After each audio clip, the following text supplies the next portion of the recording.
हे पहा, आमच्याकडे जंगलामध्ये अशी झाडे असतात. या झाडाला काय म्हणतात, टोकेर खूप डेंजर काटा असतो आणि या झाडापासून आमच्याकडे जनावरांना बांधण्यासाठी दावं बनवलं जातं. हे झाड तुम्हाला दाखवतो. याच्यापासून कासरा दोरी ओळली जाते. हे झाड म्हणजे तुम्हाला लक्षात आलं का?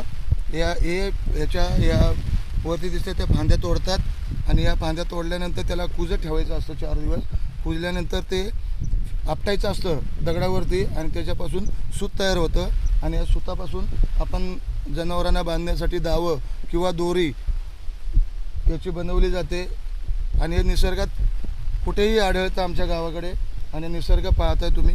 पहा, मी निसर्गामध्ये पावसामध्ये फिरत आहे आणि तुम्हाला जंगलातल्या काही माहिती सांगत आहे. तुम्हाला नक्कीच आवडेल आणि आवडताना लाईक करा, सबस्क्राईब करा चॅनलला. आनंद वाटेल. धन्यवाद.